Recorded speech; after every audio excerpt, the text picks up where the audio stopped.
धन्य काळ संत भेटी, धन्य काळ संत भेटी, पायी मिठी पडली तो. संदेहाची सुटली गाठी, किंवा संदेहाच्या सुटल्या गाठी, झालो पोटी शीतळ.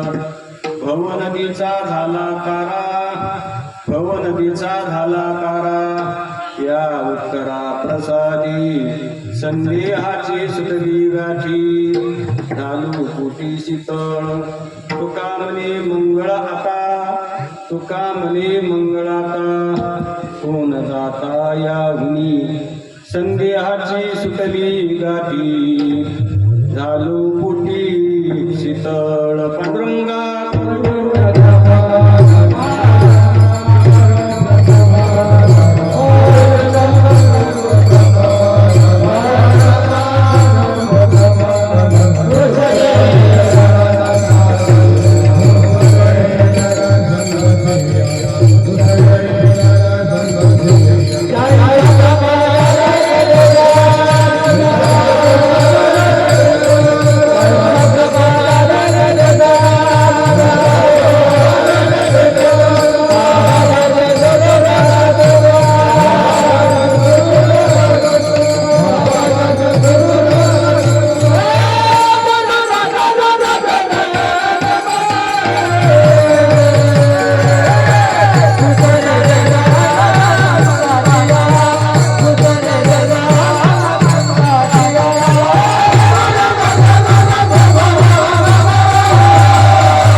विस्तारू. बाबाजी सद्गुरु दासु तुका म्हणू जवम मारुतुल्यवेगम, जितेंद्रियं बुद्धिमतां वरिष्ठं, वातात्मजं वानरयूत मुख्यं. श्रीरामदूतं शरणं प्रपद्ये. नमो ज्ञानेश्वरा, नमो ज्ञानेश्वरा, निवृत्ती उदारा सोपान देवा. मुक्ताबाई नमो त्रिभुवनपावनी, अद्यत्र जन्मी देवाची. शरण शरण एकनाथा, पायी माथा ठेविला, नका पाहू गुणदोष, झालो दास पायांचा. नमो सद्गुरु तुझ्या ज्ञानदीपा, नमो सद्गुरु सच्चिदानंद रूपा, नमो सद्गुरु भक्त कल्याण मूर्ती, नमो सद्गुरु भास्करा पूर्ण कीर्ती. मस्तक माझा पायावरी, त्या वारकरी संतांच्या दयांची केली स्मरण, होई सकळ विद्येचे अधिकरण. हे चिवंदू श्री चरण श्री गुरु सेवेला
सकळ विद्येचे अधिकरण. तेच बंधू श्री चरण श्री गुरूंचे ते नमस्कार आता. धन्य काळ संत भेटी, पायी मिठी पडली तो. संदेहाची सुटली गाठी, झालो पोटी शीतळ. प्रस्तुत सप्तप्रसंगी कीर्तन पेशे करता त्याला जो अभंग आहे तो जगद्वंदने संत सम्राट महाराष्ट्र वैशाखतील महामेरू जगद्गुरु श्री संत तुकाराम महाराज यांचा 4 चरणाचा उत्कृष्ट असा संत प्रकटनातील अभंग असणार. या भागातून जगद्गुरु तुकाराम महाराज ज्या दिवशी संताची भेट होऊन त्यांच्या पायाला मिठी पडली त्या काळाला धन्यता देतात.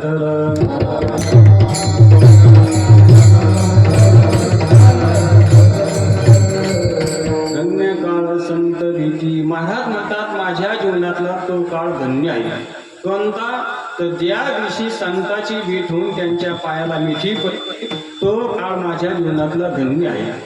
काय झालं तर महाराज म्हणतात संदेहाची सुटली गाठी किंवा संदेहाच्या सुटल्या गाठी. माझ्या जीवनात ज्या काही संदेहाच्या गाठी होत्या, संशयाच्या गाठी होत्या, त्या सगळ्या सुटलेल्या आहेत आणि झालो पोटी शीतळ. माझ्या पोटामध्ये शीतळता निर्माण झाली. अर्थात माझं अंतःकरण समाधानाला प्राप्त झालं, माझं अंतःकरण ब्रह्मबोधाला प्राप्त झालं. असे त्या ठिकाणी माझं समाधान झालं. हे काही कशामुळे झालं तर भवनदीचा झाला या उत्तरा प्रसादी. या संतांच्या प्रसाद रूपी उत्तराने ही असावी जन्ममृत्यूरूपी भवनदी. या भवनदीचा तारा झाला. अर्थात या जन्ममृत्यूरूपी संसार नदीच्या मी पलीकड आणि तरुण गेलेला हो संतांनी आणि माझ्या उपकार केलेले आहे. आणि म्हणून संतांसारखं मंगळाचं दान करणारा जगामध्ये दुसरा कोणताही दाता नाही. तुका म्हणजे मंगळाचा कोण दाता या म्हणी महाराज म्हणतात की मंगळाचं दान करणारा संतांसारखा दाता या जगामध्ये दुसरा कोणी नाही, असा अभंगाचा शब्दशः झाला.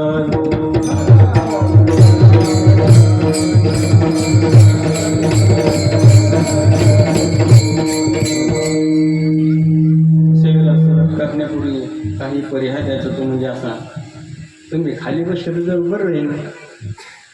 उपवास आहे, निर्जला आहे तुम्हाला. हा हो ना, निर्जला उपवास आहे तुम्हाला म्हणलं. आपल्या या मौजे जुनी दातेगाव अर्थात जहांगीर दातेगाव या ठिकाणी भगवंताच्या कृपेने साधू संतांच्या आशीर्वादाने सर्व गावकरी मंडळींच्या सहकार्याने भगवान रामचंद्र व रौद्र अवतार हनुमंतराय या देवभक्ताच्या जयंती निमित्तानं प्रतिवर्षाप्रमाणे याही वर्षी अर्थात वर्षे 46वी याही वर्षी आणि मोठ्या आनंदाने हा अखंड हरिनाम सप्ताह आमचे श्री हरिभक्ती पारायण आदरणीय गुरुवर्य शिवनाथ महाराज मंडळ वडवाळीकर यांच्या आशीर्वादाने यांच्या शुभ हस्ते मोठ्या आनंदाने सुरुवात झालेली आहे. आणि त्यातील एक दिवसाची सेवा सर्व गावकरी मंडळी सप्ताह समिती यांच्या वतीने आणि ही सेवा महाराजांनी माझ्याकडे दिली म्हणून सेवेचा योग आला, सर्वांच्या दर्शनाचा योग आला.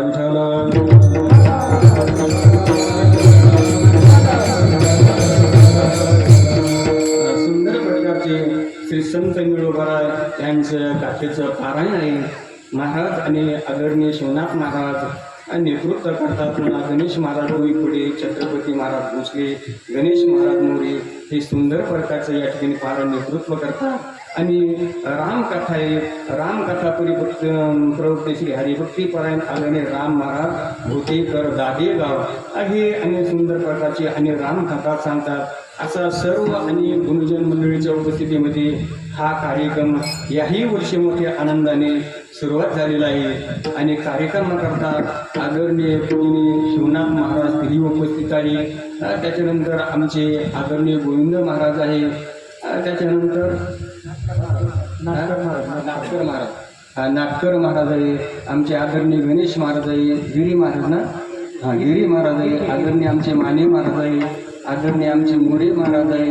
आणि सर्व वारकरी शिक्षण संस्थेतील सर्व वारकरी विद्यार्थी मंडळी दोन्ही चौकदार या ठिकाणी आमचे विनयकरी बाबा, आमचे माऊली, आमचे हरिभक्ती पारायण श्री आदरणीय मृदंग विशारद आमचे शिवाजी महाराज भागवत तेही उपस्थित आहे.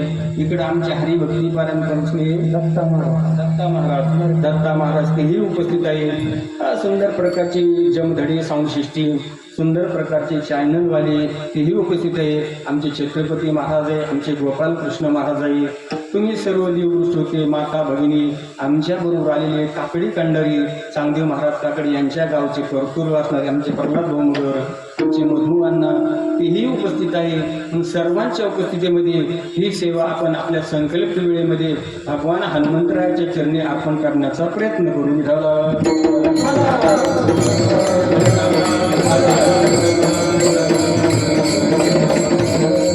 असा सुंदर भव्य दिव्य प्रमाणामध्ये कार्यक्रम चालू आहे बरं का. आपल्या कार्यक्रमाला देवे तेवढे धन्यवाद काय कमी आहे. 46 वर्षे असा कार्यक्रम आहे तर 50 कसा असेल आहे नाही त्याची. आणि त्या ठिकाणी आपल्याला म्हणजे ध्यानामध्ये सुद्धा आणता येत नाही तो कार्यक्रम कसा असेल म्हणून असा भव्य दिव्य कार्यक्रम. सुंदर प्रकारचा मंडप आहे, साऊंड सिस्टीम सुंदर आहे आणि विशेष म्हणजे मंडपमध्ये फॅन लावलेले बरं का. मंडपमध्ये म्हणजे कीर्तनकाराला तर फॅन आहेच आहे, पण ऐकणाऱ्याची सुद्धा झोपण्याची व्यवस्था केलेली आहे बरं का. नाही तर बरेच ठिकाणी जातो अशी व्यवस्था मी फक्त आमच्याकडे एक हिवरा आहे बरं का. रोडे हिवरा काही तर तिथं पाहिली होती अशी फॅन लावलेली होती. नाही तर फॅन नाही काय नाही काय नाही. असे उन्हाळ्याचे दिवस असतात, चौकोन पड्डे लावलेले असतात. महाराजाची तिथंच मारायची बारी येते, कोंड पडून घरी न जीवी तिथंच मारायची बारी येते महाराजाची. पण सुंदर प्रकारची व्यवस्था केली आणि या व्यवस्थेमध्ये तुम्हाला सर्वांना धन्यवाद. तुमच्या चरणी नमस्कार.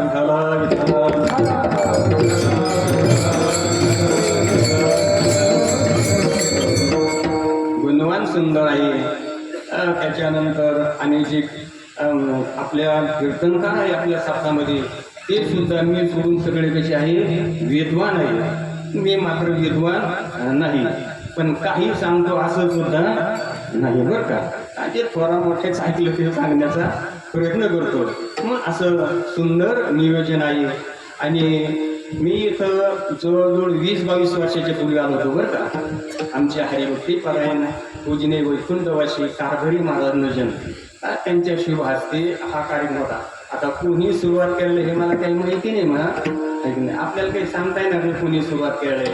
सुरुवातीला कारभारी महाराजांच्या अगोदर कोणी केलं असलं तर काय माहिती, पण पूजनीय कारभारी महाराज बरेच वर्ष होते या गावाला बरं का. तुमचं हे गाव चोरमापुरी अशा गावाला ते बरेच वर्ष होते. पण पांपलेटवर काही नाव नाही त्यांच्या लोकांना विसरला असेल काही सांगता येत नाही. पण बरेच दिवस कारभारी महाराजांनी या गावाला सेवा केली आहे.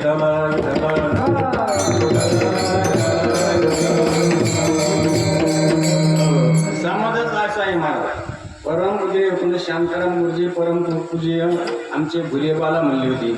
ते त्यांच्या भाषेत म्हणते बुवाचं नाव घेऊन म्हणले, मी काही नाव घेत नाही बुवांचं. पण ते मग गुरुजी म्हणले की बाबा जोपर्यंत आपलं तोंड चालतं तोपर्यंत लोकांचं येणं जाणं असतं बरं का. आणि आपलं तोंड बंद झालं की लोकांचं येणं जाणं सुद्धा बंद होतं असं आहे म्हणजे लोकांचं. आणि पूजनीय वेदांत वाचस्पती वैकुंठवासी जगन्नाथ अण्णा म्हणली होती की ज्या वेळेला मी कीर्तन करायचो त्या वेळेला माशासारखे माणसं असायची. कशी माशासारखे माणसं असायची, जिकडे तिकडं माणसंच माणसं. पण माझे कीर्तन बंद झाले, आता माणसं नाही राहिले, फक्त माश्या राहिल्या आहे. विठाला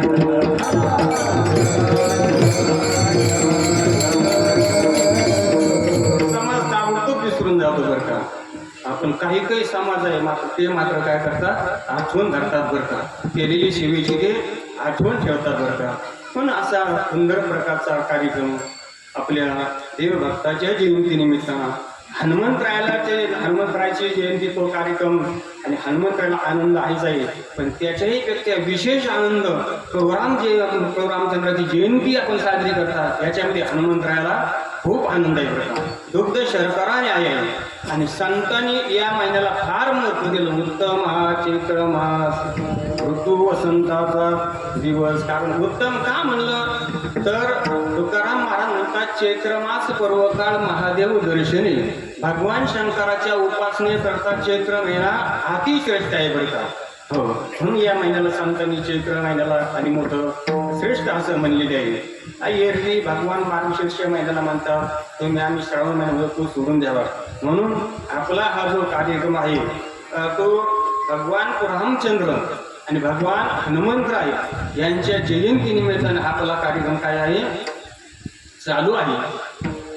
आता मला तुम्हाला एक विचारायचं, तुम्ही ऐकलं असेल कदाचित, देवाची काय असते जयंती असते की नाही. सामान्य माणसाचं काय असतं श्राद्ध असतं. आणि संतांची काय असते पुण्यतिथी असते की नाही. संतांची पुण्यतिथी असते. मग हनुमंतराय हे संत आहे की नाही. संत आहे म्हणून तर तुकाराम महाराज म्हणतात शरण शरणजी हनुमंता तुम्हालो रामदूता.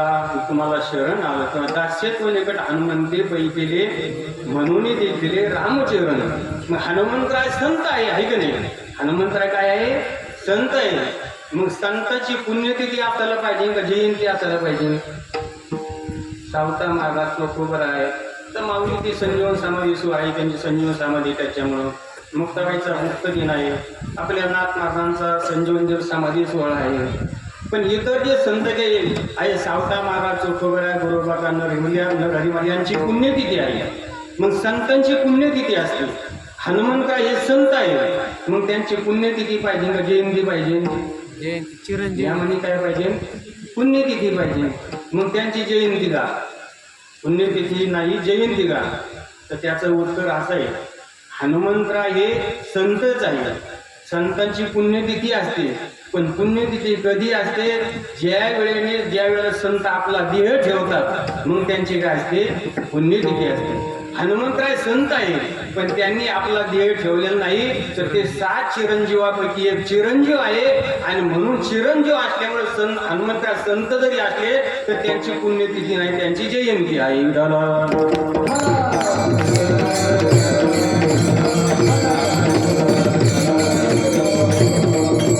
अशी हनुमंतरायाची जयंती सुंदर आपला कार्यक्रम मला सांगितलं. आपली मूर्ती सुंदर मूर्ती आहे बरं का, पाहून समाधान वाटतं बरं का. आणि खरोखर अशा मूर्तीची सेवा केली तर निश्चित आपलं कल्याण झाल्याशिवाय राहणार नाही. हनुमंतरायाच्या उत्सवाला आपण जर मनातून सहकार्य केलं, आणि आता सर्व गावाला अन्नदान आहे, मनातूनच चालू आहे बरं का. मनातून सहकार्य केलं तर हनुमंतराय काही कमी करू देणार नाही. आणि आपण जर बारकाई केली तर हनुमंतरायाने लंका जाळली, आपला बंगला जाळायला वेळ लागणार नाही बरं का. म्हणून मनातून सहकार्य करायचं. हनुमंतराय आणि हनुमंतराय अशी देवता आहे, बलबुद्धी विद्या देहू मोही हरहू कली विकार, बळ विद्या यश चातुर्य हे सगळं आणि हनुमंतरायाच्या सेवेमध्ये प्राप्त होतं. आणि म्हणून हनुमंतरायाची सेवा करायला पाहिजे. तुलसीदास महाराज म्हणतात, संकट गटई मिटी सब पीरा जो सुंदरी हनुमत बलबीरा. संकटाचा नाश होतो महाराज. आणि म्हणून मी काय सांगत असतो की ज्याला वाचता येतं त्याने प्रत्येकाने हनुमंतरायाचं दर्शन घेण्याच्या अगोदर हनुमान चालीसा म्हणावी आणि नंतरच काय करावं? दर्शन घ्यावं.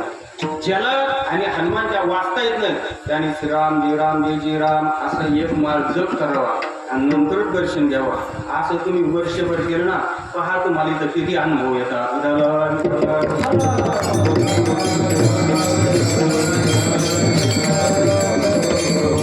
भद्रामारुतीला अगोदर काय होतं? काय नाही, असंच होतं. आपण पाहिलं शिवभंजनला गेलो तेव्हा. पण आता काय झालं? कारण तिथं नियम चालू आहे, तिथं साधना चालू आहे. पण जिथं जिथं साधना होत असते त्या देवतेमध्ये चैतन्य निर्माण होतं आणि ती देवता आपली इच्छा पूर्ण करीत असते. म्हणून आपली मूर्ती भव्य आणि दिव्य आहे, जागृत मूर्ती आहे.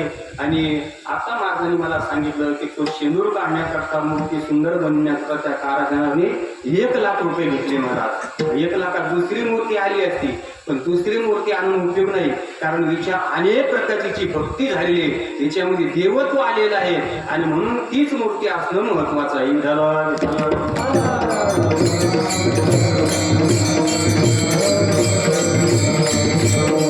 हनुमंतरायाची आपण सेवा करतो, त्यांच्या स्वामीची सेवा करतो. आणि मग हनुमंतरायाचं वर्णन करताना भूत पिशाच निकट नाही यावी, महावीर जप नाम सुनावी. ऐकली? भूत पिशाच हनुमंतरायाचं जर नाव ऐकलं तर ते जवळ सुद्धा येऊ शकत नाही बरं का, एवढी शक्ती आहे. भूत लागलं, हनुमंतरायाचं चिंतन केलं तर भूत निघून जातात. पण माणूस जर भूतासारखा वागायला लागला तर हनुमंतराय काय करणार मग त्याला? म्हणून आता हनुमंतराय काही करू शकत नाही. भूत लागलेलं काढतात, पण माणूस जर भूतासारखा वागू लागला तर मग त्याचा हनुमंतरायचं काय आहे? नाविलाज आहे बरं का. अशी हनुमंतरायाची शक्ती आणि आपले हनुमंतराय विशेष आहे. म्हणून आपल्या सर्वांच्या जीवनामध्ये हनुमंतरायाची विधीने पूजा होईल, तिथं हरिपाठ व्हावा, तिथं चालू असेल. आमच्या महिला मंडळी म्हातारी माणसं असतात, त्यांनी 1 तास तिथं नामस्मरण करावं, दररोज संध्याकाळी नामस्मरण करावं. आपलंही त्या ठिकाणी काळ त्या ठिकाणी चांगला जातो आणि त्या देवतेमध्ये शक्ती निर्माण होऊन आपल्या अनेक प्रकारच्या इच्छा पूर्ण होतात. आपल्या गावातली संकट नष्ट होतात.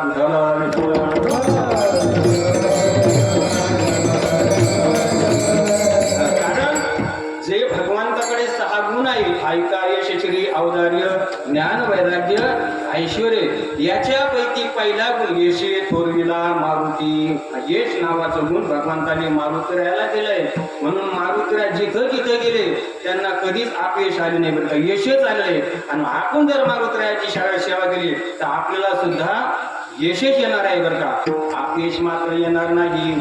तुम्ही पण योग्य पाहिजे नाही का, नाही तर तुम्ही शेजारच्याचा 1 एकर बळद घेण्याचा प्रयत्न करता, मग तेव्हा मात्र जाऊन नाही बरं का. तसं नाही, मग ते चुकीचं आहे ना. तसं नाही, तुमचं जर योग्य इच्छा असली तर हनुमंतराय पूर्ण करणार.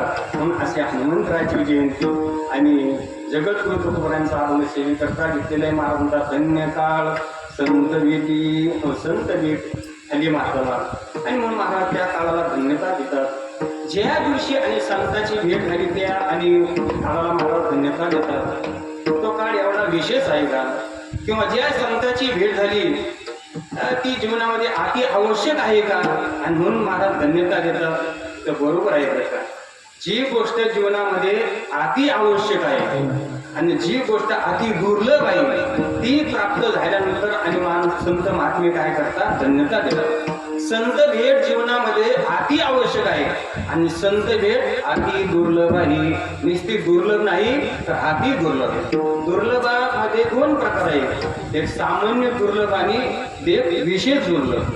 सामान्य दुर्लभ त्याला म्हणतात की काही त्या ठिकाणी प्रयत्नवादी माणूस असला, प्रयत्नाची पराकाष्ठा केली तर ती गोष्ट दुर्लभ जरी असली तरी त्याच्या जीवनामध्ये ती प्राप्त होऊ शकते. जसं संत महात्मे म्हणतात चंद्रामृत सुखी सेवेल असता जाता रवी धरवील पाह्या येळा सागर तरवील परी त्या साधूची भेटी न होईल गा चंद्रामृत सुखी सेवगील.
अवघड आहे, पण त्या ठिकाणी कोजागिरीच्या निमित्ताने आपल्याला ते सेवन करता येते. आस्था जाता रवी धरवेल, मावळतीला जाणारा सूर्य तो थांबविणं काय सोपी गोष्ट आहे का, नाही. हे म्हणले सूर्या तू थांब, शक्य आहे का. आपले पोरं आपलं ऐकत नाही, सूर्य कधी ऐकायचं आपल्याला नाही. पण थांबविलं का नाही, तुम्ही रामायण ऐकता की त्या उर्मिलेने त्या ठिकाणी उगवत सुरू आहे थांबविलेलं आहे. लक्ष्मणाला ते शक्ती लागली होती त्यावेळेला तिनं सूर्य थांबविला, आणि एक मावली अशी होऊन तिला मावळतीला जाणारा सूर्य सुद्धा थांबविलेला आहे. या गोष्टी अवघड आहे, पण प्रयत्नाची पराकाष्ठा असल्या त्या गोष्टी होऊ शकतात. बाह्य हेळा सागर तरवेल, सागर तरणं सोपं आहे का नाही, पण काही अंशामध्ये म्हणा का होईना का वीर सावरकर सागर काय ठरलेली आहे किंवा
सोमनाथ महाराज, इकडे गोविंद महाराज, वाजाला शिवाजी महाराज, व्हायचं कामच नाही. इथं आम्ही म्हणत सत्तर उच्चार प्रल्हाद बिंबाला, आणि मागच्याने म्हणत सत्तर उच्चार प्रल्हाद बंबाला, उद्धव घातला पाण्यामध्ये, म्हणलं कुठं घातला, जिथं घाला तर तिथं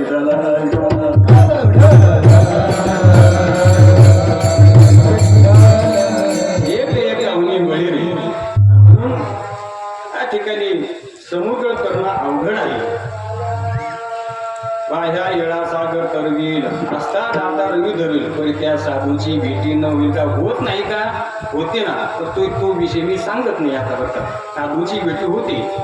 किंवा नाथ महाराज म्हणतात व्याघ्र सिंहाची दूध जोडी, चंद्रामृतई हाताजोडी, परी हरिप्रियाची भेटी ना पुढे, हे दुर्लभ भाग्य गाडी मनुष्या. वाघिणीचं शिविणीचं दूध काढणं काय सोपं आहे का महाराज? नाही. वाघिणीचं शिवीचं दूध काढायचं म्हणलं तर त्याला पात्र सुद्धा कशाला लागत? जारमलाचं लागत आहे की नाही? कोणतं लागत? सोन्याचं.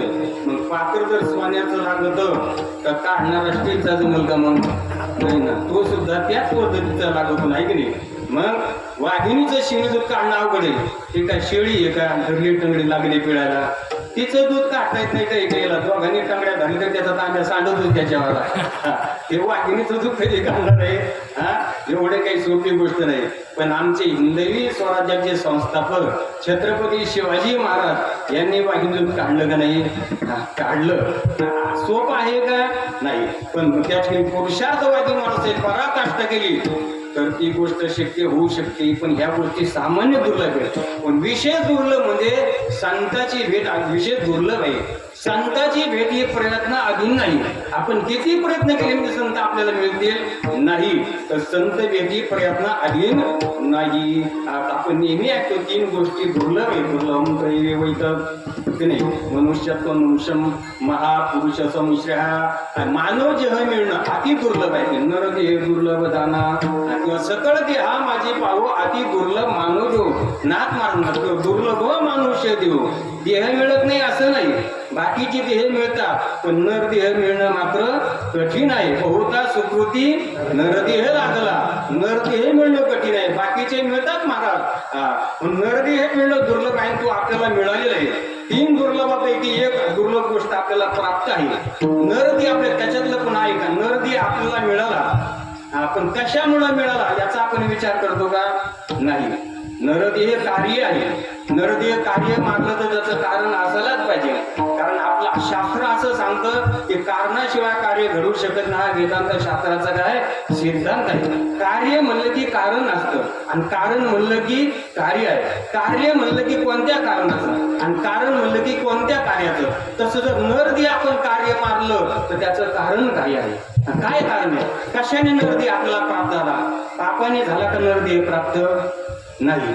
पापाने नरदेहाची प्राप्ती नाही, पापाने नरकाची प्राप्ती आहे. बरं का? पापात्मके पापी नरकाची, पुण्यात्मके पापी स्वर्गाईची आहे नाही. पापाने नरकाची प्राप्ती नरदेहाची नाही, पुण्याने स्वर्गाची प्राप्ती आहे, नरदेहाची नाही. शुद्ध पुण्याने देवाची प्राप्ती आहे. माती जेणे पाहिजे ते शुद्ध पुण्य. शुद्ध पुण्याने देवाची प्राप्ती नरदेहाची नाही. पापाने नरकाची प्राप्ती नरदेहाची नाही, पुण्याने स्वर्गाची प्राप्ती नरदेहाची नाही. मग नरदेह तर आपल्याला मिळाला, त्याचा आपण विचार करत नाही कशाने मिळाला. पण एक साधारण उत्तर असं आहे की कोणतंही चांगलं कार्य म्हणलं की ते पुण्याशिवाय प्राप्त होऊ शकत नाही. प्रमाण म्हणून गेलो बहुता सुकृती नरदेह लादला. तर काहीतरी पुण्य आहे आणि म्हणून त्या पुण्यामुळं आपल्याला नरदेहाची प्राप्ती झाली. दुसरं कारण त्या ठिकाणी नाथ महाराज म्हणतात जेव्हा पाप पुण्य समान होतं तेव्हा नरदेहाची प्राप्ती होते. बरं का? पाप पुण्य समान समी तैची पाविजे कर्मभूमी तेची पडी जै विस्मी तै स्वर्ग गामिका नरक. मग तुम्ही म्हणता बरं का, तुम्ही म्हणणार नाही पण मी म्हणतो समजा तुमच्या मधलं, तुम्ही म्हणता महाराज समान पाप पुण्य नरदेह प्राप्त होतो, तर मग सगळे सारखेच पाहिजे ना. दिसायला सुंदर पाहिजे, सगळे श्रीमंत पाहिजे, सगळे बुद्धिवान पाहिजे, सगळे सुखी पाहिजे. कारण पाप पुण्य सगळ्याच आहे समान आहे आणि आपल्याला ते विषमता पाहायला मिळते. काही कुरूप आहे, काही देखणे, काही विद्वान आहे, काही त्या ठिकाणी अडाणी आहे की नाही, म्हणजे त्यांना काही कळत नाही. काहीला खूप सुख आहे, काहीच्या जीवनामध्ये दुःखच आहे. मग असं का व्हावं? हा पुण्य तर समान आहे ना. तर त्याचं उत्तर शांती ब्रह्मनाथ महाराजांनी असं दिलंय बरं का, पाप पुण्य समान आहे पण एकाच्या जीवनामध्ये सुख जास्त आहे. असं का? तर त्याचं कारण त्याचं जे पुण्य आहे ते दगडासारखं आहे बरं. त्याचं पुण्य ते दगडाच आहे सारखं आहे आणि पाप मात्र किरकोळ असं मोहऱ्यासारखं बारीक पाप, तेव्हा ते समान झालं. पुण्य दगडासारखं म्हणून त्याच्या जीवनामध्ये सुखाची प्राप्ती आणि याच्या जीवनामध्ये दुःख जास्त आहे. त्याचं कारण काय? त्याच्या जीवनामध्ये पाप दगडासारखं आहे आणि पुण्य मात्र किरकोळ असं मोहरीसारखं पुण्य, म्हणून त्याच्या जीवनामध्ये पाप जास्त आहे. असं नाथ महाराजांनी त्याचं समाधान केलेलं आहे.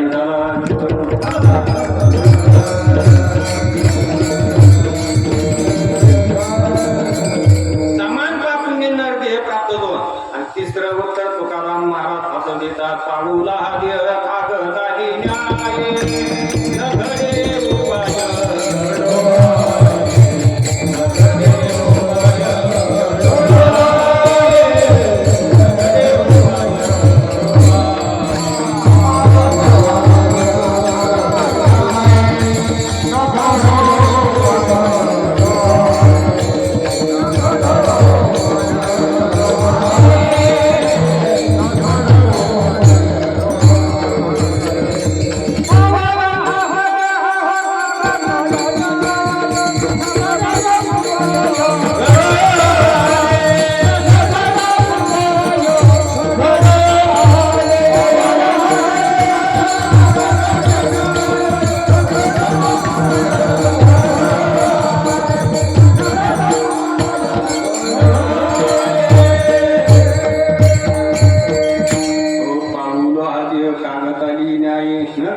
तसा अचानक आपल्याला हृदय प्राप्त झालंय असा तुकाराम महाराजांनी कागदाली न्याय सांगितलेला आहे. हो, कावळा सापडणं एवढी सोपी गोष्ट आहे महाराज. इतर प्राणी सापडतील, इतर पक्षी सापडतील, पण असं म्हणलेलं आहे पक्षीनाम वायसू धूर्त.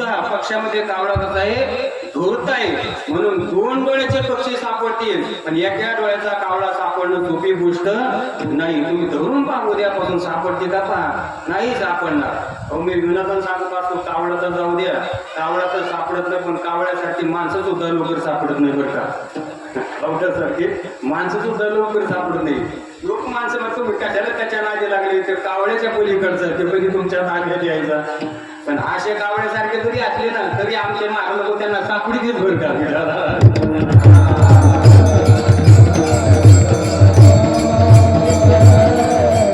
असा दुर्लभ नरक आपल्याला प्राप्त झाले. दुसरी गोष्ट आहे मुमुक्षत्व, मुमुक्ष अवस्था. मोक्ष मिच्छशी मुमुक्षु, मला मोक्ष प्राप्त व्हावा.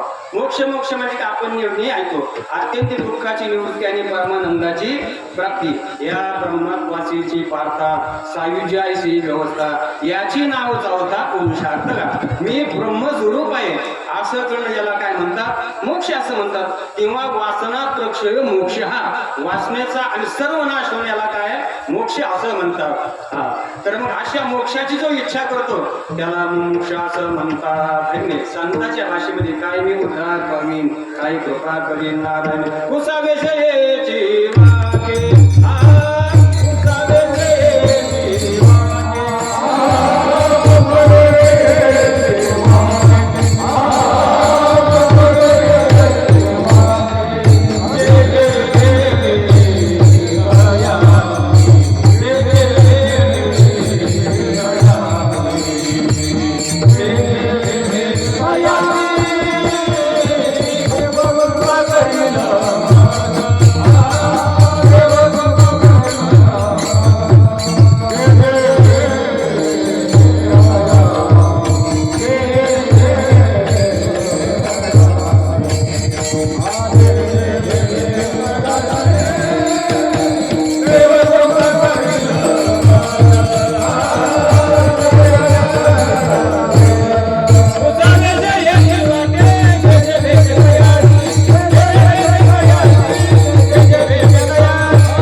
काय लाज राखील भगवंत माझ्या कृपा करील का मला भेट देईल का माझी लाज राखील का असं महाराज म्हणतात. तर आपणही एकमेकाला विचारित आपणही विचारतो पण असं विचारतो का देवाची कृपा कधी होईल संत भेटतील का माझी त्यांची कृपा होईल का असं विचारतो का आपण हे विचारतो पोरं बाळ खुशाले का ऊसाचं बिल आलं नाही कधी येतं काय माहिती आहे नाही आपण किती सोडते किती ती बी काही कळत नाही अशी लोक हे आपलं विचार नाही आहे आपलं थोडं मोक्षासंबंधी देवासंबंधी आहे आम्हाला लोक विचारतात शिवनाथ महाराज मला येतं म्हणले महाराज विचारू का म्हणलं विचार मला वाटतं विचार मला आलं तर सांगा ना का तो म्हणलं माझं लग्न होत नाही म्हणजे काय करू म्हणलं माझंच झालं नाही तुला काय सांगू म्हणलं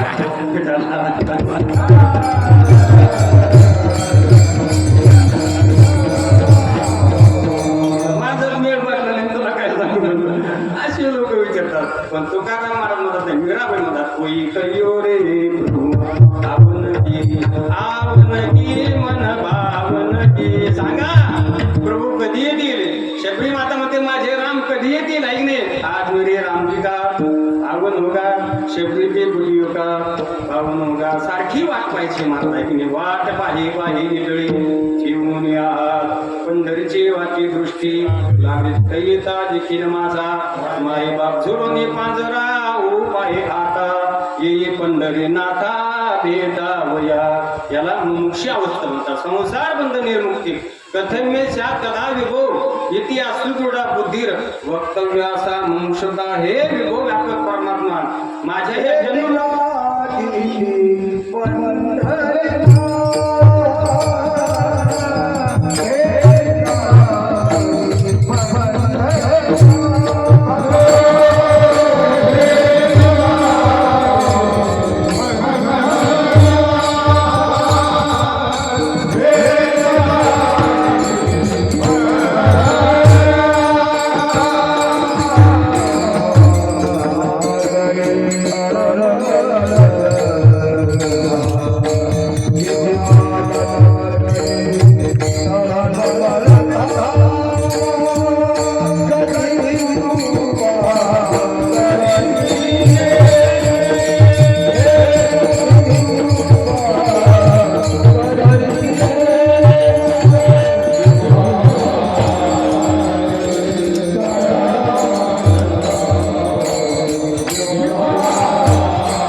अशी अक्षर द्यावं लागते त्याला मुमुक्षु असं म्हणतात अनेक प्रमाण आहे त्याला म्हणून मुमुक्षु ही अवस्था दुर्लभ आहे आपल्याला त्या ठिकाणी भारतामध्ये लोकसंख्या किती विचारली तर तुम्ही सांगू शकता इतकी आहे पण भारतामध्ये मुमुक्षु किती असं विचारत सांगू शकता का तुम्ही नाही परत म्हणजे आपल्या पैठण तालुक्यामध्ये मुमुक्षु किती आपल्याला सांगता येईल का नाही सांगता येणार ना आपण इथं बसले एवढ्या पदी किती मुमुक्ष हे सांगता येईल का आपल्याला माणसं सांगतात तुम्ही एवढी मग पण मुमुक्षु किती सांगता येईल का जाऊन दे मुमुक्षु माळकरी किती सांगता येईल इथं बसलेल्यापैकी त्याच्यात सुद्धा निष्ठावान माळकरी किती बिगनिष्ठा किती म्हणजे याच्यातच प्रकार होता याच्यातच प्रकार असतात डॉक्टरने सांगितलं निसटली इलेक्शन आलं निसटली म्हणून काही निष्ठावान त्याला म्हणतात की हे जाऊ अथवा जरी आकाशवर पड पाहू काही जरी झालं तर मी माझं जे ध्येय धरलेलं आहे जी साधना आहे ती साधना मी सोडणार याला काय म्हणतात निष्ठा सांगतात अनेक प्रसंग आले महाराज पण त्यांनी त्या ठिकाणी आपली निष्ठा सोडली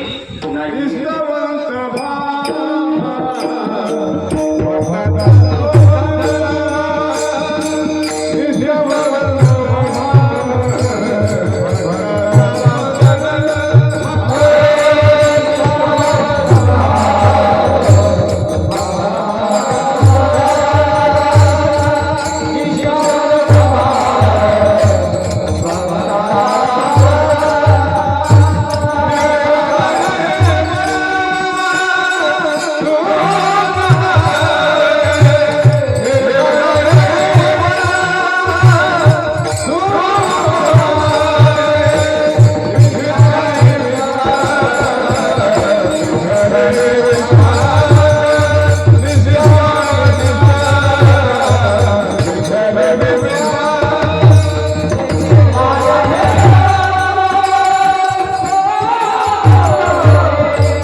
नाही याला म्हणतात हो.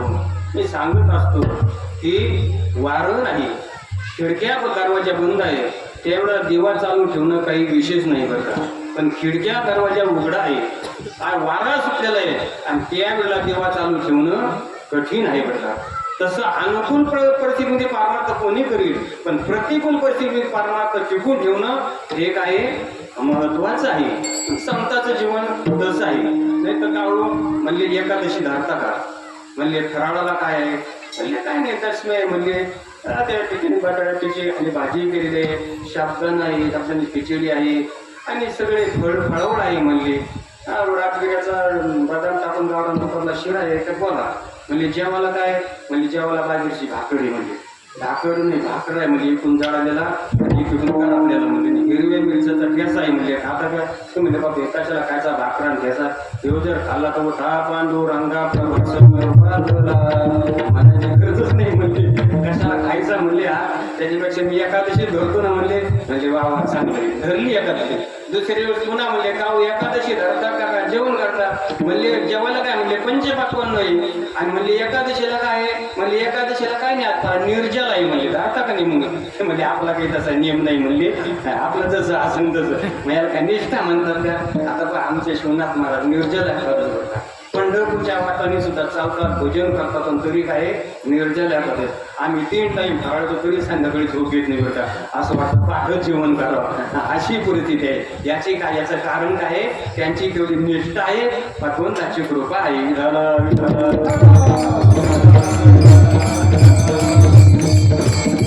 एकादशीवर तर नामदेव महाराजांचं दृष्टांत तुम्हाला सांगायला वेळ नाही. नामदेव भगवंताने परीक्षा घेतली. नामदेव महाराज मरायला तयार झाले बरं का.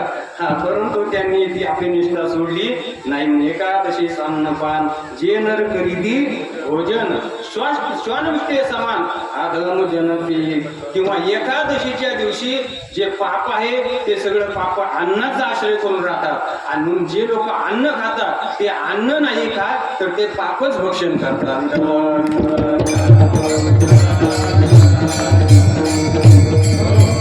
त्या शिलाकामध्ये असं म्हणलेलं आहे, थोडं मनात विषय आला तो एकादशाचे, म्हणून एकादशाम विशेषम कर्तव्यम द्वये भाग भोजनम. एकादशीचं मुख्य विशेष कर्तव्य कोणतं आहे ते म्हणतात द्वये भोजनम, 2 वेळेला जेवण करणं. हे एकादशीचं काय विशेष महत्व आहे. तुम्ही म्हणतात महाराज तुमच्या गांज्यातून आले काय बाबा असं म्हणतात तुम्ही, पण ते 2 भोजन कोणते, रात्रौ जागरणम कृत्वा दिवोच्या हरिकीर्तनम. दिवसा देवाचं चिंतन करतं आणि रात्री जागरण करायचं, ते भजन करीत बरं का. नाही तुम्ही म्हणतात बसुपत्ती खेळत, तसं नाही जमायचं. भजन करीत त्या ठिकाणी जागरण करायचं. हे एकादशीचे 2 भोजन आहे.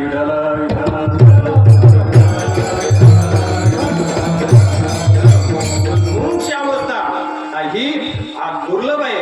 आणि तिसरी गोष्ट म्हणजे महापुरुष संश्रया, संतांची भेट होणं अति दुर्लभ आहे. महाराजांनी प्रमाण दिलं, बहु अवघड असे संत विधी तरी जगदेवची करुणा केली. संत काही कुठे नाही, स महात्मा सुधुर्लभ हा. सिंह पेलेंडेन नाही हंसकी पाप, लालो की नाही बोलिया साधून चले जमा. असं म्हणलेलं कुठं तरी एखादा विरळायसा कोणी तुका त्याची लोटांगणी. अशी संतांची भेट अतिशय दुर्लभ आहे. त्याच्यामध्ये संत भेटावे बरं का. संत भेटल्यानंतर त्यांची संगती व्हावी, संगती झाल्यानंतर त्यांची सेवा घडावी तर विधी प्रणिपातेनं. आणि सेवा घडल्यानंतर मग त्यांना काय करावं, प्रश्न विचारावे. कधी संत भेटतात पण समागम होत नाही, सेवा घडत नाही. तुकोबराच्या जीवनातलं महाराज म्हणतात काही कळी उपजला अंतराय म्हणून काय वरा झाली निघून गेली, म्हणजे सेवा घडली नाही, समागम घडला नाही. तुकोबराला ती तळमळ राहिली. म्हणून सेवा घडावी आणि नंतर त्यांना प्रश्न विचारावे कोणते, कोहम कधी समजावून होई करता सेवित मी कोण आहे, मी कुठून आलेले, मला कुठं जायचंय, इथं मी कशासाठी आलं, इथून मला कुठं जायचंय. अशा पद्धतीचे प्रश्न त्यांना काय करावे, विचारावे. नाही तर लोक संत भेटले तर काही विचारतात. एक म्हणजे महाराज म्हणले काय, म्हणजे कोणता आकडा लावून सांगा बरं. आता महाराजाकडे आकडा विचारत असते होई, काही विचारतात लोक. आता गंगाजी मावा हे तुकाराम महाराज गेले, त्यांची म्हैस हरली होती आणि तिथं गेले. 15 दिवसापासून म्हैस पाहत होती. म्हणले महाराज बरं झालं तुम्ही उंच जागा घेऊन बसले. म्हणले 15 दिवस झाली माझी म्हैस हरवली, तुम्हाला म्हैस सापडली दिसली का? म्हणले महाराज म्हणले मी काय मला म्हशी जर पाहायच्या असत्या तर देऊमध्ये काय कमी म्हशी व्हायच्या का? म्हणले डोंगरावर काय मी म्हशी पाहायला येऊन बसलो. म्हणजे सगळे लेकरा बाळतात त्याकडून म्हशी पाहायला बसलो.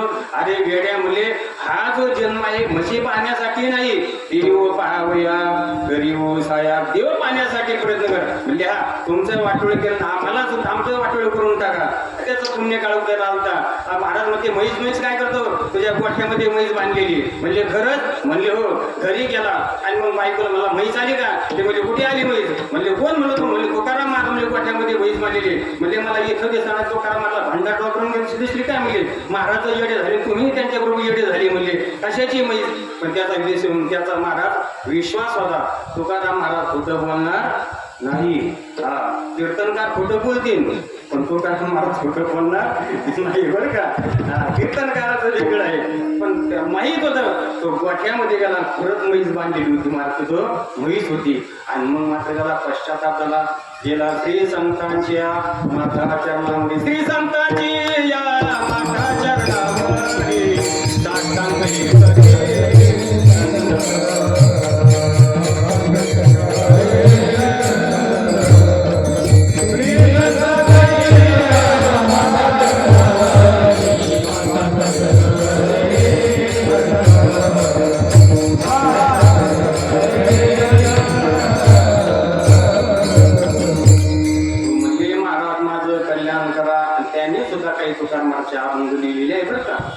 महाराज मोहन यांनी. पण असं संतांची भेट त्यांना प्रश्न विचारत की कोण आहे असे प्रश्न त्यांना विचारून संत कृपा करत असतात. आणि दुसरी गोष्ट अशी आहे की संत शोधण्याच्या भानगडीमध्ये आपण पडू नये. संताला शोधण्याचा प्रयत्न केला तर संत आपल्याला ओळखू येणार नाही. संत ओळखण्याकरता तुका म्हणे अंगे व्हावे ते आपण. नाथ महाराज संत होते, लोकांना भेटले पण कळाले का नाही. मग संत ओळखण्याचा प्रयत्न आपण करू नये. आपला अधिकार प्राप्त करावा. आपला अधिकार प्राप्त झाला की संत आपोआप कृपा करतात किंवा भगवान परमात्मा गुरु रूपाने येतात. तुम्ही जुने कीर्तनकार सांगायचे ते आंब्याने पोपटाला आमंत्रण द्यायच्या भानगडीमध्ये पडू नये. आंबा पाडाला लागला की पोपट आल्याशिवाय राहत नाही. तसं आपले मलविक्षक गेले, आवरण नावाचा दोष शिल्लक आहे आणि आपण त्या ठिकाणी देवाला प्रार्थना करावी. हे देवा कोण पुण्य त्यांचा होईन सेव जीवन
सद्गुरु संत महात्मे आणि माझ्या स्वप्नामध्ये आली सापडविली वाटी दाता गंगा स्नान. मी त्यांना शोधलं नाही. त्यांनी मला सापड दिलं आणि मग त्यांनी माझ्या मस्तकाला हात ठेवला. रामकृष्णाचे मंत्र त्याला मी त्यांच्या पायाला मिठी मारली. तो काळ माझ्या जीवनातला धन्य आहे असं पहिल्या चरणामध्ये सांगितलं.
सामान्य गोष्टीला ते धन्य. काही विशेष घडलं तुम्ही मी अगोदर सांगितलं होतं की संत भेट जीवनामध्ये अति आवश्यक आहे आणि संत भेट अति दुर्लभ आहे.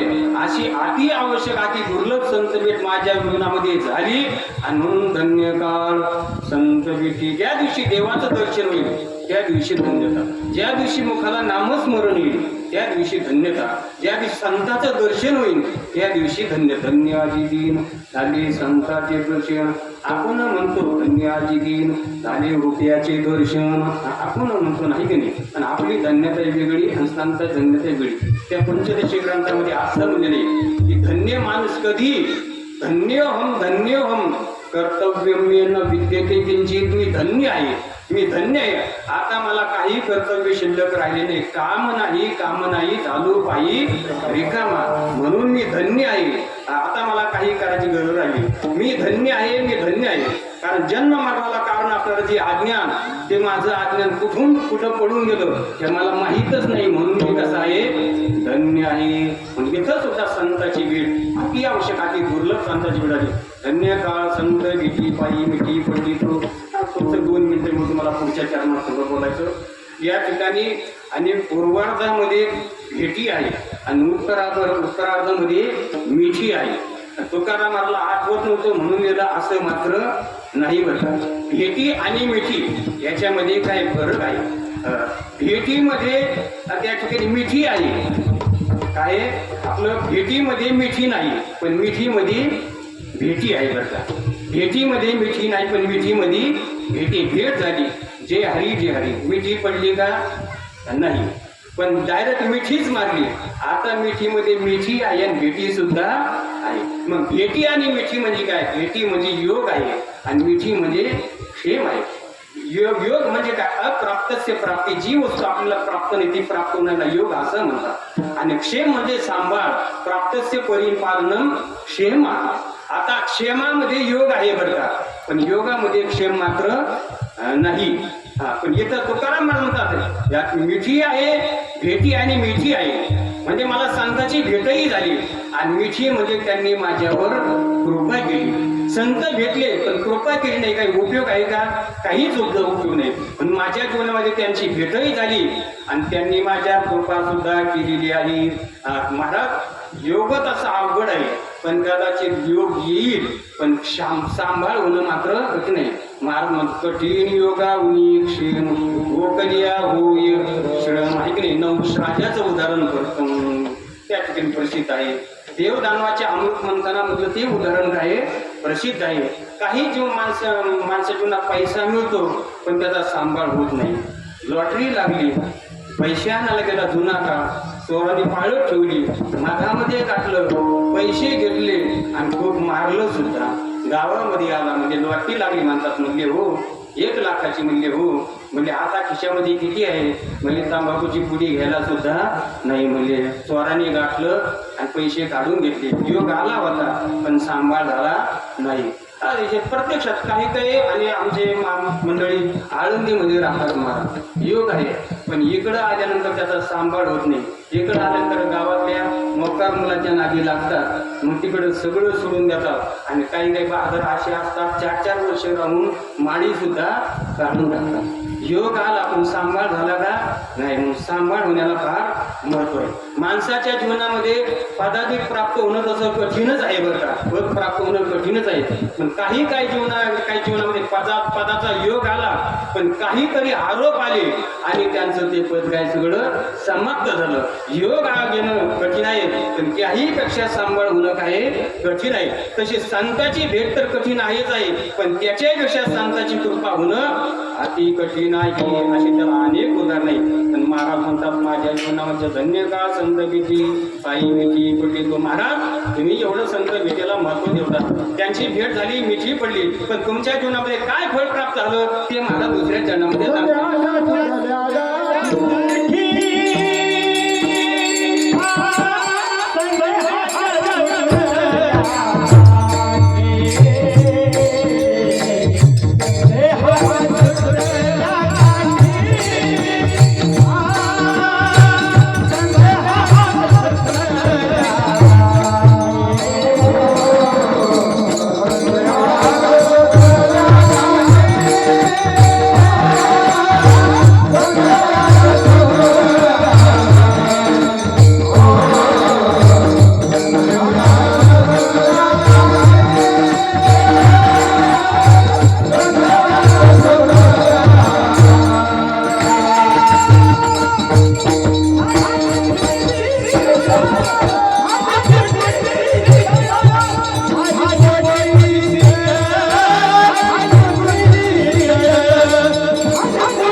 संदेहाची किंवा संदेहाच्या दोन्ही पाटे संदेहाच्या म्हणजे अनेक वचन, आणि संदेहाचे म्हणजे जीवर अनुस्वार आल्या ते सुद्धा काय होतं अनेक वचन होत असतात. तर व्याकरणशास्त्राचा काय नियम आहे. आणि संदेहाची सुटली गाठी आलो मोठी शीतळ. आता माझे 20-25 मिनिटं राहिलेली बरं का, प्रमाण कोणी देऊ नका आता बरं का. एवढं 20-25 मिनिटामध्ये आपल्याला चिंतन करायचं. संदेहाची, संदेह म्हणजे संशय, कल्पना, अध्यास, भ्रम हे एकार्थी शब्द आहे. हो, तर त्या ठिकाणी संशय हा संशय अति घातक आहे. माऊली म्हणतात म्हणून संशयाने थोर अनेक नाही पाप हो. माणसाला संशयामुळे दुःख काही नाही. महाराज म्हणतात जीव अवघा देव खोटा नागवी संदेह. हा सगळे जीव परमात्म स्वरूप आहे, पण यांना संशय आहे की खरोखरच मी परमात्म स्वरूप असेल का, आणि तो संशय त्यांच्या दुःखाला काय आहे कारण आहे. म्हणून संशयाचा नाश होणं अति गरजेचं आहे. पण त्याचा पहिला मुद्दा असा आहे की संशय आहे हे बरोबर आहे, पण तो संशय अज्ञानामध्ये आहे का ज्ञानामध्ये आहे हा महत्वाचा मुद्दा आहे. संशय निर्माण होतो पण अज्ञानामध्ये होतो का ज्ञानामध्ये होतो? तुमचं काय म्हणणं आहे? ते म्हणता तुमचं म्हणणं सांगा, तुम्हाला कशाला आणलं? संशय अज्ञानामध्ये नाही बरं का, आणि संशय ज्ञानामध्ये सुद्धा नाही. जो अज्ञानच आहे तो कशाला संशय घेईल, आणि ज्याला पूर्ण ज्ञान आहे तो कशाला संशय घेईल? तो सुद्धा संशय घेऊ शकत नाही. जसं ज्याला व्यवस्थित ऐकू येतं तो कशाला म्हणे इथं काय चालू आहे, त्याला माहिती इथं काय चालू आहे, कीर्तन चालू आहे. आणि ज्याला ऐकूच येत नाही तो तरी कशाला म्हणजे इथं काय चालू आहे, त्याला ऐकूच येत नाही. मग हे कोण विचार इथं काय चालू आहे?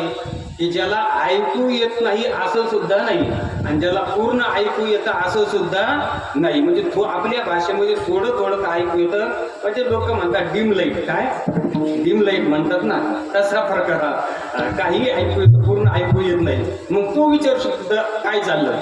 तसं संशय ज्ञानामध्ये नाही, संशय अज्ञानामध्ये नाही, तर ज्ञान अज्ञान मिश्रित अशी जी मधली अवस्था आहे तिथं काय आहे? संशय. आपण नेहमी ऐकतो शास्त्रामध्ये रज्जूवर सर्प भासला, दोरी काय भासला? सर्प भासला. म्हणजे कधी भासला? म्हणजे दुपारी 12 वाजता. हे खरं आहे का? दुपारी 12 वाजता दोरीचं यथार्थ ज्ञान होतं. दुपारी 12 वाजता सर्प भासू शकत नाही, दोरी दोरी रूपाने दिसते. म्हणले मग अमावस्येच्या रात्री 12 वाजता. आता अमावस्येच्या रात्री 12 वाजता दोरी दिसत नाही अंधारामुळं, तर सर्प भासण्याचा प्रश्नच नाही. मग दोरीवर सर्प कधी भासतो? ज्याला आपण संध्याकाळ म्हणतात. काही प्रकाश आणि काही अंधकार अशी जी मधली अवस्था, त्या मधल्या अवस्थेमध्ये दोरीवर काय भासतो? सर्प भासतो. तसं ज्ञान अज्ञान मिश्रित अशी जी अवस्था आहे त्या अवस्थेमध्ये संशय आहे.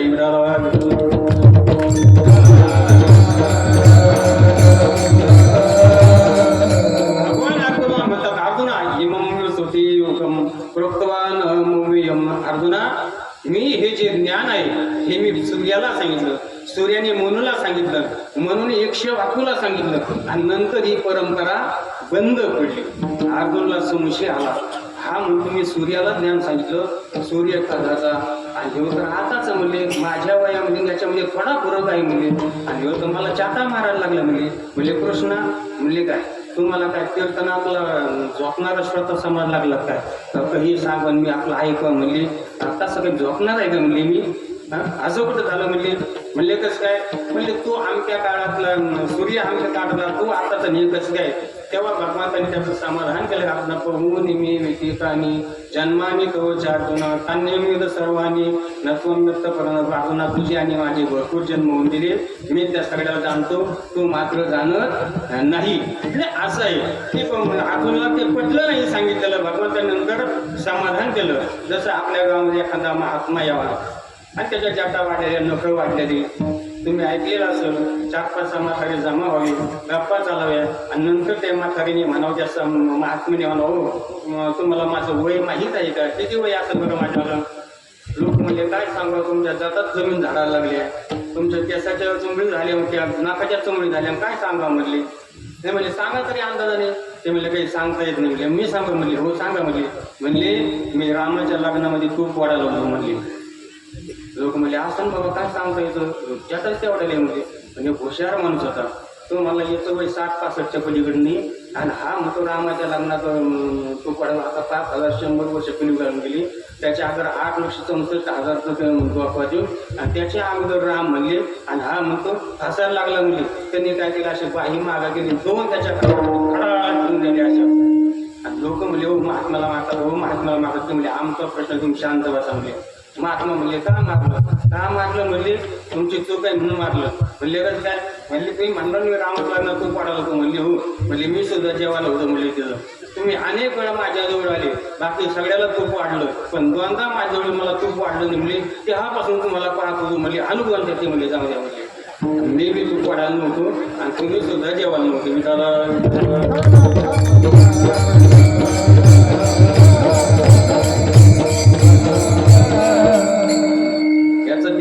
देऊ नका बरं. माझा कसा कोरडा पडायला लागला बऱ्याच वेळेचा. टेस्ट मला कळत नाही. साधा आवाज द्या मला, रेस्ट ट्रबल काही देऊ नका. साधा आवाज कोरडा पडू नका माझ्या. सांगायचं काय अर्जुनाला ज्ञान होतं, अर्जुनाला ज्ञानच जर नसतं तर त्याला संशय आला असता का? नाही. मग बरं पूर्ण ज्ञान होतं का त्याला? पूर्ण ज्ञान नसतं त्याला संशय आला असता, आणि त्याला काहीच कळालं नसतं तरी त्याला संशय आला नसता. म्हणजे संशय येण्यासाठी माणसाला काय पाहिजे? थोडं का होईना ज्ञान पाहिजे. ज्याला थोडं ज्ञान आहे त्याला संशय येतो. दोन मित्र जेवायला बसले, सुंदर प्रकारचा बकरीचा भात खायला लागले. आज एकादशी, बकरीचा भात खायला लागले. आणि मग एकाला प्रत्येक घासाला खडा लागायचा आणि एकाला लागतच नव्हता. मग ज्याला खडा लागत नव्हता तो म्हणला का रे 10 मिनिटं झाले म्हणजे तुला बकरीचा खडा लागत म्हणजे प्रत्येक घासाला, मला काही लागला नाही, एकच भात आपण दोघं जण खातो म्हणले. काय कारण आहे? ते म्हणजे हो ना राव, कसं काय झालं तर म्हणले मला खडा लागतो तुम्हाला लागतच नाही म्हणजे आ करा बरं तुम्ही. त्यांनी आ केलं, त्या माणसाने त्याला खडे लागून त्यांनी आ केलं आणि यांनी त्याच्या तोंडावर गॅस्ट्रिक मारली. हा म्हणला बरोबर आहे. म्हणजे काय लागला नाही आणि लागणार नाही म्हणले काय 35 पैकी 1,000 नाही म्हणले. त्याच्यामुळे खडा लागायचं काही प्रश्नच नाही. म्हणजे खडा कोणाला लागतो? ज्याला दात आहे त्याला खडा लागतात, ज्याला दातच नाही त्याला खडा लागायचा प्रश्नच नाही. तसं ज्याला ज्ञानच नाही त्याला संशय येण्याचा प्रश्नच नाही.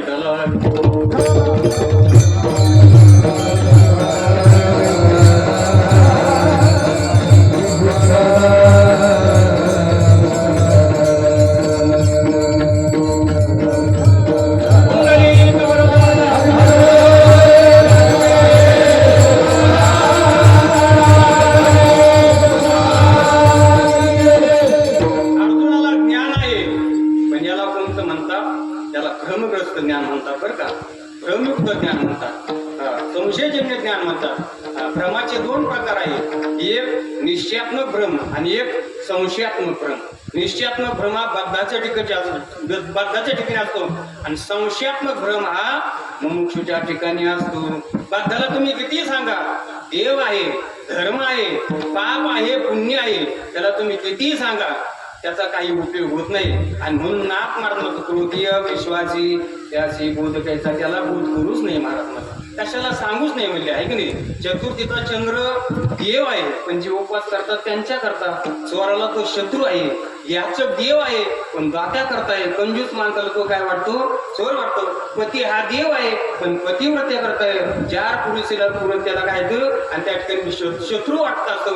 विद्या देणारा देव आहे पण ऐकणारा असला तर विद्या देणारा त्याला शत्रू वाटत असतो. आणि म्हणून मूर्ख माणसाला ज्ञान सांगू नये. जसं सर्पाला विष पाजलं तर ते दूध पाजलं त्याचं अमृत होत नाही, पण दूध सुद्धा राहत नाही, त्याचं विष होतं. तसं मूर्ख माणसाला ज्ञान सांगितलं तर त्याच्या सुखाला कारण होतं ते काय होत असतं? आपल्या सांगणाऱ्याच्या दुःखाला कारण होत असतं. आणि म्हणून त्यांना सांगण्याच्या भानगडी करू नये, कारण त्याचा निश्चयात्मक भ्रम आहे की देव नाही, धर्म नाही, पाप नाही, पुण्य नाही, काही नाही, शून्यम असा त्याचा काय दृढ निश्चय आहे. आणि म्हणून त्याला सांगू नये. म्हणून मी ना सांगत असतो मी की त्या ठिकाणी ज्ञान सांगणं चांगलंय बरं का. जुने कीर्तनकार सांगायचे की त्या ठिकाणी हिवाळा गेला, उन्हाळा गेला, पावसाळा आला आणि मग सुंदर पाऊस पडायला लागला, वारं सुटलं, चिमणीने सुंदर प्रकारचं घरटर कसं काय केलं, ते सगळं मटेरियल तिनात आणायचं. प्लॅन सुद्धा तिनात तयार केला सगळा, त्याला कोणाची गरज नाही बरं का, सगळं तिनात तयार केलं. आणि पाऊस आला, सुंदर त्या घाट्यात जाऊन बसले. पण वानर होतं एवढं मोठं थर धाकट वानर, आणि ते थर कापायला लागलं त्या थंडीना पावसाने. चिमणी म्हणला लागली म्हणजे वानर दादा एवढं मोठं होतं आणि पाठ देवानी सुरुवात केलं. अरे हिवाळा गेला, उन्हाळ्यात सुंदर घर बांधायचं म्हणले. तू काही माणूस नाही, माणूस असता तुला घरकुल मिळालं असतं म्हणले, पण तू वानर आहे म्हणले, तुला कुठून घरकुल मिळणार म्हणले म्हणले. आणि मग असं तुला कळत नाही. आता उपदेश चांगला नव्हता का चांगलेला नव्हता? उपदेश चांगला होता पण चांगल्याला नव्हता. त्या वानराला राग आला, एवढीशी दिसायला माझ्या मागून आली, मला ज्ञान सांगायला लागली, असं झालं न तसं केलं, असं काम नाही केलं तसं काम नाही केलं. याने महाराज घर तर बांधलंच नाही पण तिचंच घर तर तोडून टाकलं. आपणासारखी करीती तात्काळ चिमणीला ते घर करून टाकलं आहे की नाही. तसं आमचे महाराज लोक काही माळ घाला माळ घाला, कशाला माळ घाला, आणि त्यांनी मला माळ घाला आणि आपण त्याला सांगावं 1 वर्ष नियम पाळा आणि मग तुम्ही माळ घाला. तर आज घालायचे 8 दिवसांनी काढून टाकायचे, कशाला आग्रह करायचा. एक मार्ग होती टाकलं माळ घाला, मग ते माणूस पाहिजे काय माळ घाला, तुम्हाला मारा तुम्ही इकडे यांना वाटलं घालतच म्हणून हे त्याच्याकडे गेली, त्यांनी तर माळ घातली नाही पण महाराजाची तोडून टाकली, त्याच्यासारखंच महाराजाला करून टाकलं. असा प्रकार आहे. पण कशाला ज्ञान चांगलं आहे पण ऐकणारा जिज्ञासू असला तर मूर्ख असला तर काय उपयोग आहे त्याच्याला, काहीच नाही. पण याचं जे त्या ठिकाणी ज्ञान आहे भ्रम आहे, हा निश्चयात्मक भ्रम आहे.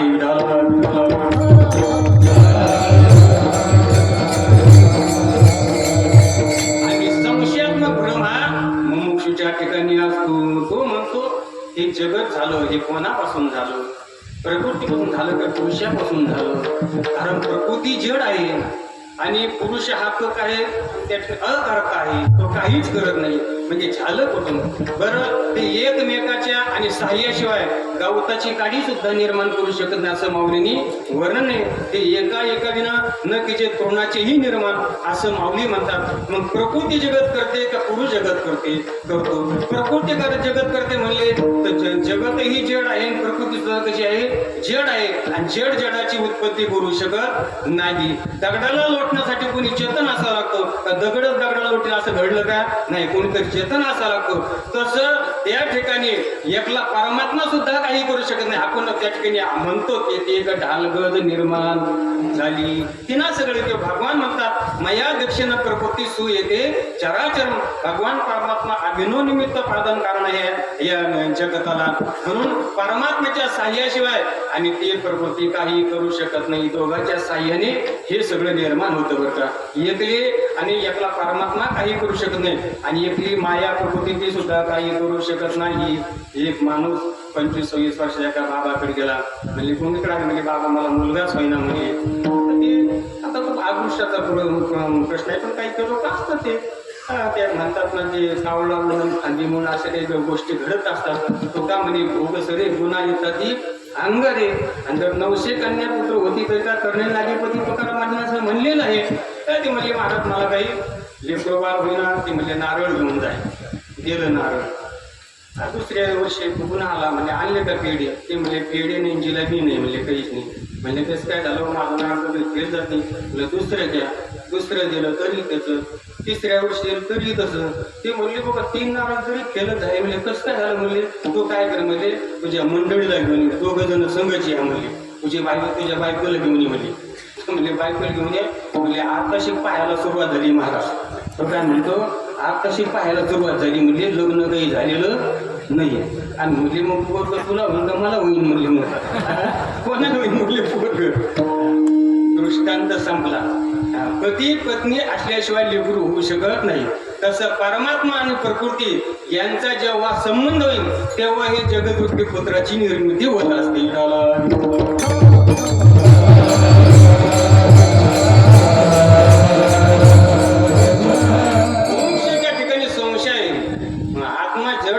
चित आहे. जीव परमात्मा स्वरूप आहे, परमात्मा वेगळा आहे. परमात्मा स्वरूप आहे तर परमात्मा वेगळा कसा झाला. जगत खरं आहे का खोटं आहे. खोटं म्हणावं तर त्या खरं म्हणावं तर त्या ठिकाणी ज्ञानाने त्याचा बाध होतो असं वर्णन केले. आत्मा त्या ठिकाणी व्यापक आहे का एक दिश आहे, करता आहे का भोगता आहे, सच्चिदानंद स्वरूप आहे का जड आहे, असे अनेक प्रकारचे जीव ब्रह्मरूप जीव एक आहे का अनेक आहे, जीव त्या ठिकाणी ब्रह्मरूप होऊ शकतो का, अशा प्रकारचे अनेक संशय त्या ठिकाणी त्याला निर्माण होतात. आणि म्हणून महाराज त्या पुन्हा तोमपदगोचर संशय, तत्पदगोचर संशय, असे अनेक प्रकारचे संशय. आणि खरा संशय जर कोणता आहे तर मी परमात्मा नाही मी देह आहे, याला निश्चयात्मक भ्रम असं म्हणतात. आणि मी खरोखर देव असेल का कारण मी देह आहे.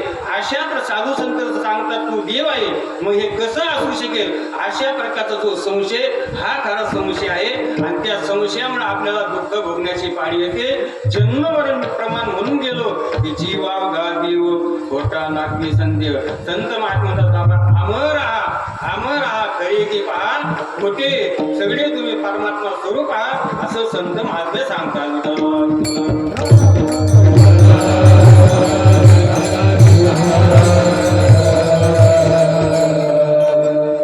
म्हणून संशय दुःखाला कारण आहे. संशय घेतला की मी जीव कसा असेल, खरोखर जीव असेल देव असेल का, त्या संशयामुळे आपल्याला दुःख आहे. त्याच्यासाठी एक दृष्टांत सांगतो, आपली सेवा समाप्त होता आपली वेळ झालेली बरं का. हा दृष्टांत आणि सिद्धांत पटण्यासाठी असतो. एक राजा होता आणि राजाला एकच मुलगी. राजा शिकारीला गेला, मुलगी लग्नाला आलेली. तेव्हा आणि ती मुलीनं जेवण केलं आणि मुलीनं जेवण केल्यानंतर ती मुलगी म्हणजे आई मी मुलगा असते तर किती चांगले झाले असते. म्हणले बाई हे का आपल्या हातामध्ये आहे का, ही सगळी देवाची केलं आहे, आपलं प्रारब्ध आहे. म्हणले ठीक आहे बरं जाऊन दे आई, मी मुलाचे कपडे घालू का? ती म्हणले का तर राजाच्या घरी काय कमी आहे, अलीकडे का मुली मुलाचे कपडे घालतात. मी पुण्याच्या बस स्टँडला एका 12वीच्या मुलीनं मुलाचे कपडे घातले, केस कापलेले आणि ती 65 वर्षाच्या म्हातारीपाशी जाऊन बसली. आता ही सनातनी म्हातारी जुनी म्हातारीला राग आला. तिला वाटलं हा मुलगाच आहे. ती म्हणजे हे मेल्या तुला काही लाज आहे का? म्हणजे मला खेचून बसला तिकडे बैस ना म्हणजे जरा पलीकडते आणि इथं काय करतो तिकडे किती जागा पडली म्हणली. ती मुलगी ती म्हणजे आई तुमचा चष्म्याचा नंबर कमी झाला का? म्हणजे पुन्हा मला वात्र सारखा बोलतो म्हणजे चष्मा नंबर कमी झाला का? म्हणजे मेल्या तिकडे होईल. म्हणजे आई चांगलं पहा, मी मेल्या नाही मी मेली म्हणजे चांगलं पहा म्हणजे असा प्रकार. तसं तिला मुलाचे कपडे घातले आणि तू ती माहिती ती झोपलेली आहे तू पातळ असं तांदून शहर घेतलं.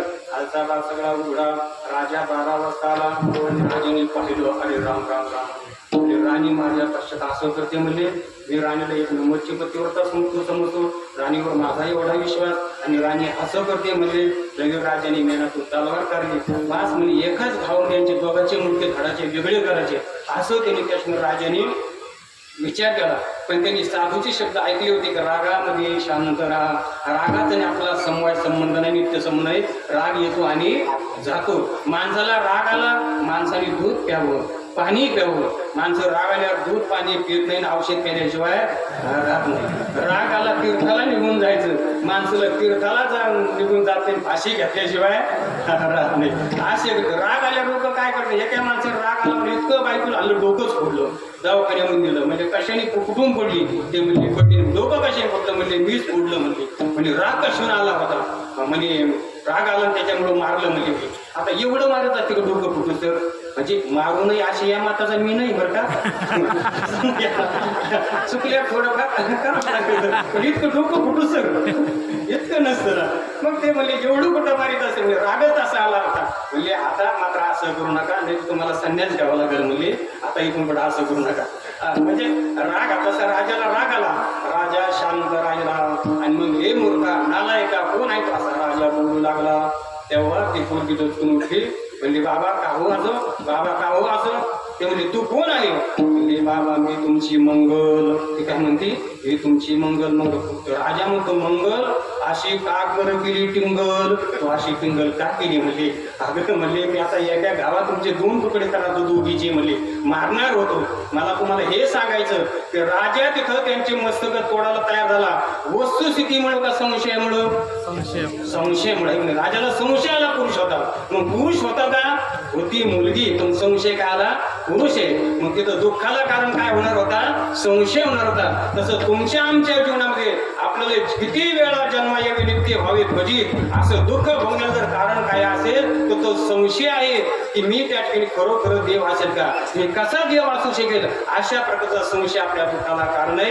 आणि महाराज म्हणतात माझ्या जीवनातले सगळे, ज्याला शास्त्रामध्ये प्रमाणगत संशय म्हणतात, प्रमेयगत संशय म्हणतात, सिद्धांताविषयी संशय, प्रमाणाविषयी संशय, असे सगळे संशय, जीवाविषयी संशय सगळे माझे संपलेले आहे. मी परमात्मा स्वरूप आहे असं मला कळालेले. मी वासुदेव तत्वता असं मला ज्ञान झालं. म्हणून संध्याची सुट्टी गाठी झालो कुटी तर माझं अंतकरण समाधान वशिते त्याला पडताला मला ब्रह्मबोध झाले.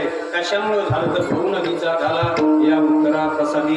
त्या ठिकाणी अज्ञान ही मिथ्या आहे म्हणून त्याची निवृत्ती ज्ञानानेच होत असतं. जसं अंधकाराच्या नाशाकरता प्रकाशाची गरज आहे, प्रकाशाशिवाय अंधकार नष्ट होऊ शकत नाही, तसं अज्ञानाचं निवर्तक हे ज्ञान आहे.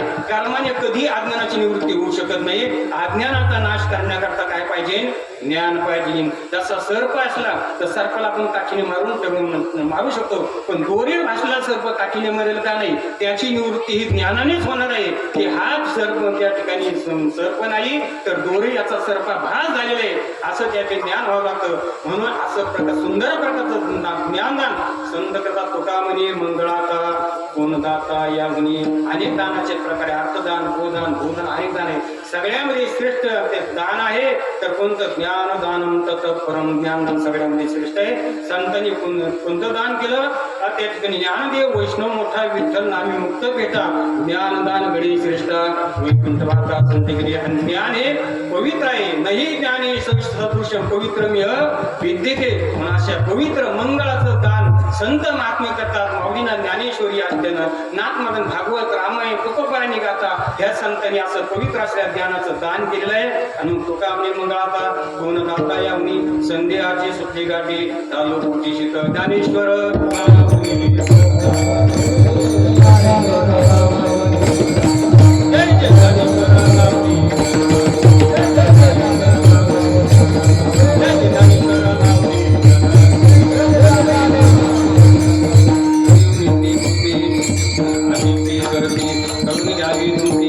म्हणून झालेली सेवा भगवान रामचंद्र हनुमंत रामचे सद्गुरू मौली ज्ञानेश्वर महाराज सद्गुरू यांच्या चरणी आत्मसेवेला पूर्ण राम देतो. बरोबर असं ते गुरुवार याचं ग्रंथ आईवर डॉक्टर दोष तुम्ही सोडून द्या. म्हणून आमच्या आदरणीय पुतणी शिवनाथ महाराज यांनी तुमच्या सर्वांच्या वतीने मला ही सेवा दिली. मी काही विद्वान नाही, जे गुरुचं श्रेष्ठाचं ऐकलं ते तुमच्याबरोबर मांडण्याचा प्रयत्न केला आणि आपले हनुमंतराय खरोखर जागृत आहे. माझं पेटलं मुलं मला कसं तरी कळल्यासारखं झाला म्हणजे सलाईन वगैरे लावून आलो, पण इथं हनुमंतरायचं दर्शन घेतलं, प्रार्थना केली आणि हनुमंतरायांनी शक्ती दिली म्हणून ही सेवा झाली. तो माझा स्वतःचा अनुभव आहे की हनुमंतराय काही जागृत आहे. तुमचा तुम्हाला माहीत. आणि म्हणून आमचं सुद्धा त्या ठिकाणी म्हणजे जर तुमच्या समाधानासाठी मी बोलतो असं नाही बरं का, खरोखरच मला अनुभव आला म्हणून सांगतो. नारदाच्या गादीत सांगतो तर खरोखरच मावळ्या जागृत आहे आणि तुम्ही त्यांना अजून जागृत करण्याचा प्रयत्न करा. सगळी पंचकोश काय परिसरातले लोक या हनुमंतराच्या दर्शनाला येतील बरं का, अशी त्यांची काय जागृतता आहे. आणि आमचं सुद्धा निवृत्तीनाथ महाराजचं मंदिर शोभानगरला आहे. महाराज आलेले आमच्या हाताने शिवाजी महाराजांना सुद्धा माहीत आहे. 2021ला पूज्य नवऱ्यांनाच्या आपण स्थापना झाली आणि आपण मागं ऐकलेलं आहे रेडा बोलवीला भिंत चालली. नाथ महाराजांनी त्या ठिकाणी अनेक चमत्कार केले, हे सत्यच आहे. आणि आम्ही आमच्या प्रत्यक्ष डोळ्यांनी पाहिलं ज्या वेळेला आम्ही आमची निवृत्तीनाथ महाराजांची स्थापना केली. आणि निवृत्तीनाथ महाराजांचं आणि त्या ठिकाणी मराठवाड्यामध्ये म्हणण्यापेक्षा नाशिक जिल्हा सोडलं तर पहिलं मंदिर आमचं शोभानगरचंच आहे बरं का. आणि ती त्यांचीच कृपा येते, आमचं त्याच्यामध्ये काही नाही. नंतर मग तिकडं मुक्ताबेकड सांगदेवापाशी झालं, इकडं आपले गिरी महाराजांनी एक मंदिर बांधलेले. आणि आमची महाराज ज्या वेळेला मूर्ती स्थापन झाली त्याच वेळेला सगळे लोक गेले, अन्न गेले. आम्ही 4-5 जण होतो. आंधळ्या माणसाला निवृत्तीनाथच्या वारीच्या वाटेने त्याचे डोळे गेले होते. आणि नंतर 18 महिन्याने पुन्हा त्याला आम्ही दर्शन आणलं. त्याच्या अगोदर गणपती नेत्रालयामध्ये टाकलं, काही उपयोग झाला नाही. आणि त्या डोळे गेलेल्या माणसाला पुन्हा 18 वर्षांनी सोमवारी डोळे गेले. निवृत्तीनाथ महाराज रस्त्याने गेले आणि पुन्हा 18 वर्षांनी सोमवारी आणि निवृत्तीनाथ महाराजजवळ त्याला पुन्हा डोळे आले. पहिल्यासारखे त्याला दिसत होता. वाऱ्या करतो काही लोकांच्या पाण्यात सुद्धा संत गावची आमची भागवत महाराज गवानी असं जागृत ठिकाण आहे. आले तिकडे अगामध्ये गोडी बोली दाखल गावला तर अवश्य दर्शनाला या अशी सर्वांना विनंती करतो. आणि माझी झालेली सेवा हनुमंतराची अर्पण कशी जातो चाल मारी म्हणा.